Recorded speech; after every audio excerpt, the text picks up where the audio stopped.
الحمدللہ رمضان المبارک کا دوسرا جمعہ اللہ رب العزت نے ہم سب کو نصیب فرمایا، اس پر ہم اللہ کا شکر ادا کرتے ہیں۔ میرے محترم بھائیوں، ہر ایک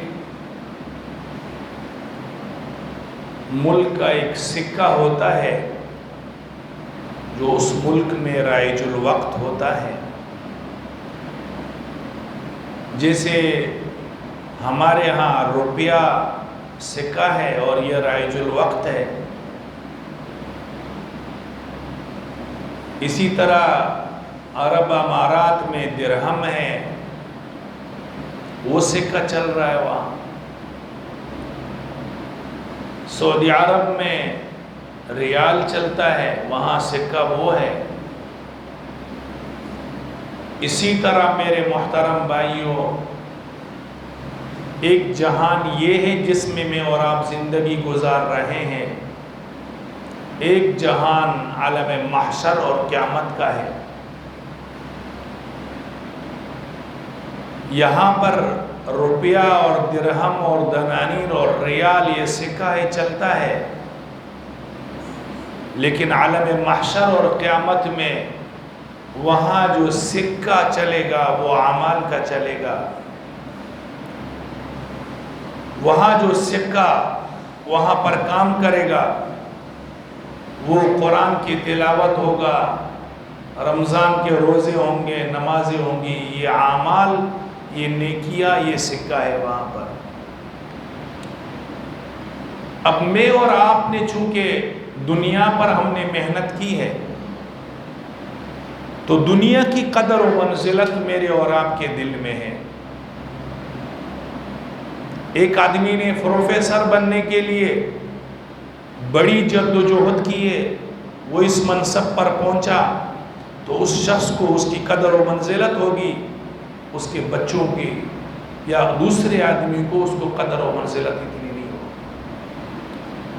ایک آدمی مفتی بننے کے لیے کیا اس کو پاپڑ بیلنے پڑتے ہیں، کیا تکلیفیں اٹھانے پڑتی ہے، تو اس شخص کو اس کی قدر و منزلت ہے۔ ایک آدمی نے اپنا کاروبار جمانے کے لیے کیا تگ و دود کیے ہیں، کتنی دوڑ دھوپ کی ہے، اس کو اس کی قدر و منزلت ہے۔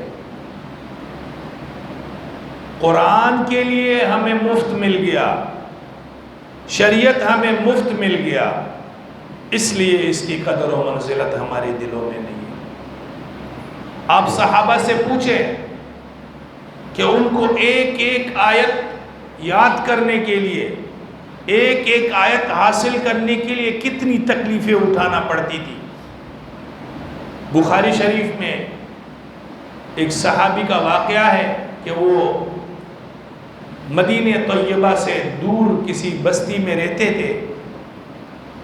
اس کو قرآن حاصل کرنے کے لیے، علم حاصل کرنے کے لیے اتنا اس کے پاس اسباب نہیں تھے کہ وہ مدینہ طیبہ جا کر کے قرآن حاصل کرے، تو وہ کیا کرتا تھا، مدینے اور مکے کے بیچ میں ایک روڈ ہے، اپنے گاؤں سے وہاں نکل کر بیٹھ جاتا تھا، انتظار کرتا تھا صبح سے کہ کوئی قافلہ گزرے، مدینے سے آتے ہوئے اس کو پکڑ لیتا تھا، اس کی منت کرتا تھا، ان کی سماجت کرتا تھا کہ بھائی اگر آپ کو ایک دو آیتیں یاد ہے تو مجھے بتائیں۔ ایک آدمی جب سفر میں ہوتا ہے وہ راستے میں اپنا وقت ضائع نہیں کرتا، وہ کسی کو ٹائم دینے کے لیے تیار نہیں ہوتا، وہ کہتا ہے مجھے منزل پر پہنچنا ہے۔ تو اس بچے نے کتنی محنت سے، کتنی تکلیف سے وہ قرآن حاصل کیا ہوگا۔